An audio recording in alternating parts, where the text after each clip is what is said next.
Mick, now the decision's been made and you've slept on it, how would you sum up your emotions? I'm alright, okay.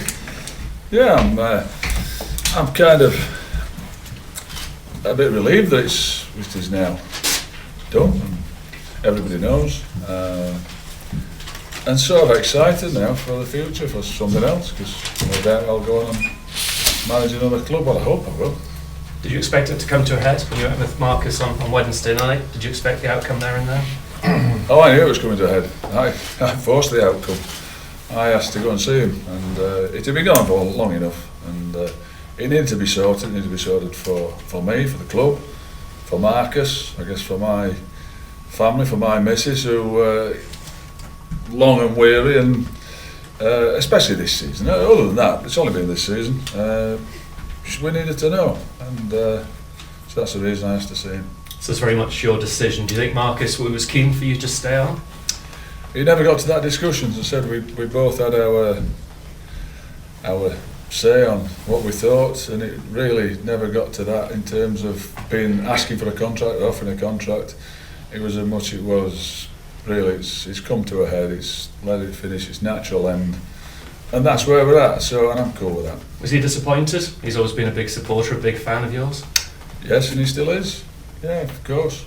I think I guess both of us are happy the decision's been made by both of us, and maybe both of us are a bit disappointed as well that it's come to this. But look, the club's got to move on, and so on. You mentioned your family. Are they relieved? They must have known how you've been through the ringer. You work 24/7 in this job as well.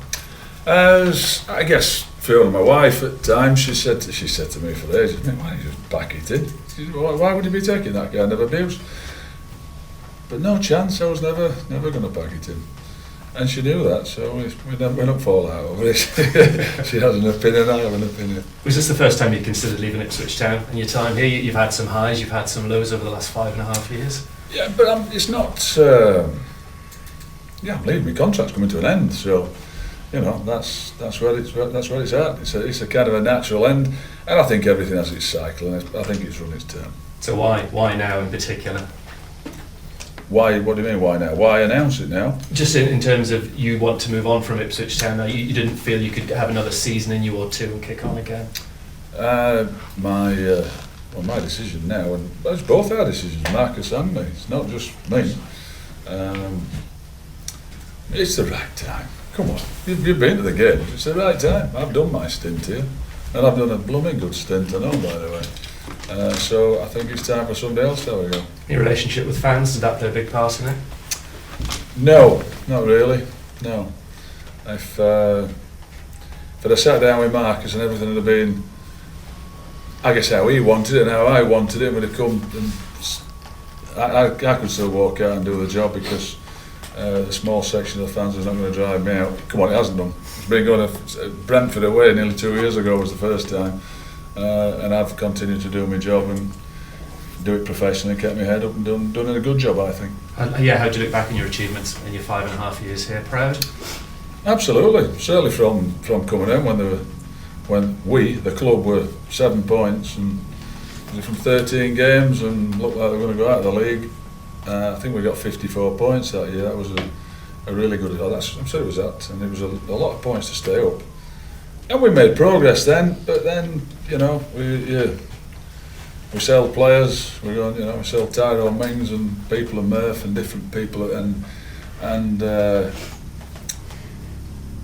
we go out and try our best then to scout and get the best we can get. And I guess it's a bit of a decreasing circle doing that. So we had a tough time last season. This season's been a bit mixed. We've had some good, we've had some bad, and we've had some pretty indifferent. Do you think you've had the respect you deserve? Should you have banked more for what you did in 2012, 2013, and then the year you got turned into the playoffs?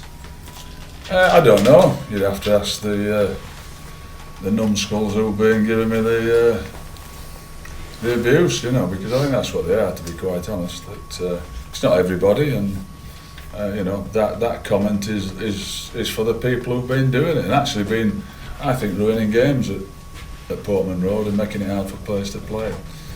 You'd have to ask them. probably don't give too many people respect, let alone the manager. How disappointed you didn't kick on after 2015 when you came so close? Yeah, well, that would have been nice, but you know, perhaps we'd have had to invest in the team and get other players and get other players in, which you know, we were still on the same remit and getting players in on frees and Bosmans and loan players, so just didn't get the chance, I guess. Should that have changed? Have you been managing with a handbrake on? That's what your supporters always say. We've had a good manager here for a number of years. We should have given him money. Yeah, and I tell you every time, no, I get the job and I do it, whatever my remit is, I do it to the best of my ability, and that's what I've done. And let's hope somebody else gives me the opportunity and I can do another job, a good job elsewhere. Of course, 8 games still to go. How hard is it going to be to focus on those for you? Well, I was driving up the A12 at 5 o'clock this morning. I thought, what the hell am I doing driving up here, coming to this? But I've got to come and tell everybody, of course. And maybe I might be thinking that again at some stage. Probably not. The lads have trained today, and I said I'm still going to be barking at you, so I don't think it's, you know, we can all down tools. And there's Jonas Knudsen, who wants to get in that Danish squad. There is Bartosz, who's been in the Polish squad and wants to play. You know, we've got some young lads in the squad. And the older pros, the Chamber, the Scooses, the Waggies, and they are great lads. And it might affect them a little bit, but I think they'll get back at it, and they'll. And if they want to show their disappointment to anybody, do it by playing well and helping us see if we get in that top 10. You must feel you're leaving the club in a healthier position than the one you inherited back in November 2012. Oh, I'd say so. There's a few teams in that bottom 3 that would be taking my position at the minute, or even in the bottom 6, 7, 8, that have got certainly bigger budgets and more funds than we have, and come down from the Premier League. And I inherited the club with 7 points, so yeah. And you've clearly feel you've got more jobs in you, a number of years still in football, maybe after a break at the end of the season? Oh, for sure. Yeah, that's not in doubt at all. And whenever that should come up, if it comes up in the summer, then fine, I'm ready to go. And if it comes up in October, November, in the silly season, when somebody wants a safe pair of hands and knows we can do the job, then I'll be ready then as well. Nobody's been in touch already, have they? If they had, I wouldn't tell you. Is this a job in a million in this day and age? The fact that Marcus has given you so much time, he's done that with previous managers as well. I think the average tenure is 13 months in this division. Managers get a crack at it here, don't they? Yeah, I think it was a bit of a heavy heart from both of us last night when we were talking about it, but I've said to you before, he's given me time. I've been doing a good job, and I think he recognises that and he appreciates it, and so that's why I've been given time. When you say I've been given time, it's like a suggestion that I've been hanging on, which that's not the case. Some chairmen do get rid, though, don't they? Far too soon, arguably. That's never been the case here. No, I think he's been very good to all the managers that have been here. You know, we've talked about this before. I mean, some of the clubs, how many managers have had while I've been here, and it's not made them any better. Have you learnt in your time here? You came here as a very experienced manager who'd managed at the very highest level, but have you still learnt? Have you changed? Have you developed, do you think, in the time here? I always like to think that I would get educated wherever I'm in something and learn something and continue to develop. I think I know less now than I did when I got the Millwall job back in 25, 26 years ago, whatever it was. Because I thought I knew everything then, and now I realise pretty much I don't. And do you still plan for next season? You talked about this a little while ago, that's still full steam ahead in terms of recruitment and laying out feelers and getting in touch with people and what have you? Oh no. That's not my remit anymore, is it, for next season? And I've been putting together who I thought, you know, should be around, who should stay, who should go. I won't be doing that onerous task, telling people that job, no chance. And pre-seasons, it's pretty much down to somebody else. I'm not arranging something that somebody else might not want. Although I do believe the trip to Ireland is being booked.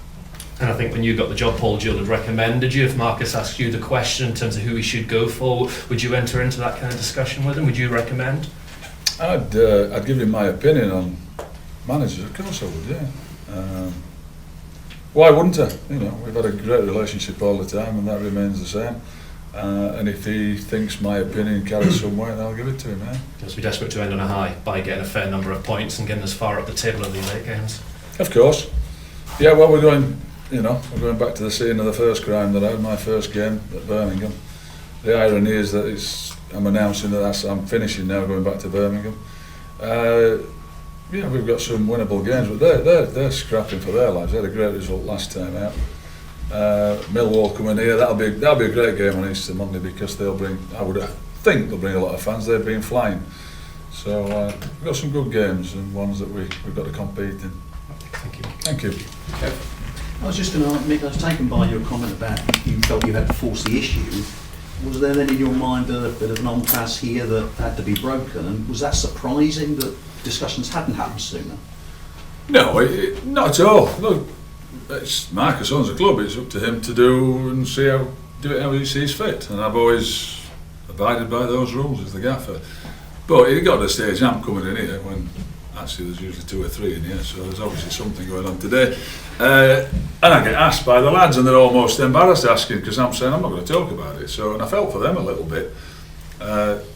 So I wasn't going to let it go any further. That's why I thought, come on, we've got 8 games left. We've got 5 in 2 weeks. Let's make it be known. Whatever's going to happen, let's make it for public consumption. You've talked before, I think, in here about, you wanted to protect your brand, because that's important, but I suppose people don't often think about protecting your family as well, and it was interesting as well that you felt almost a duty on them, that they'd taken enough as much as you had, really. Yeah, well, I think I'm being normal when I'm at home, but perhaps I'm not, perhaps I'm affected by it. I'm sure I am. It's like when we're driving back up the A12 and we've lost, and Fiona doesn't speak to me, and then I say to her after about half an hour, "What's wrong with you?" She just looks at me. She knows how to handle me, thankfully, after 38 years. It does take its toll, of course it does.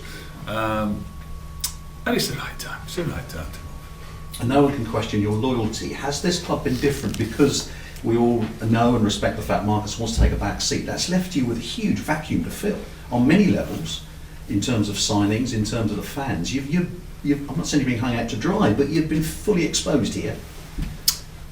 Yeah, well, I've handled it well. I'm an experienced manager who's dealt with that.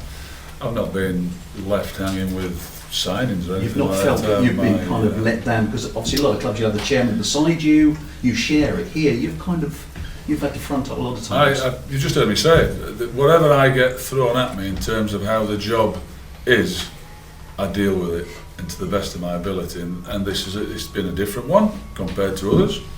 It's been no more difficult. He's been very supportive in his way, and I've got a great relationship with him and still have. More golf now? Oh, for sure. Yeah, I've been asked to play once or twice before the season ends, and I'd sort of tentatively said yes. It's an absolute nailed on now, that's for sure.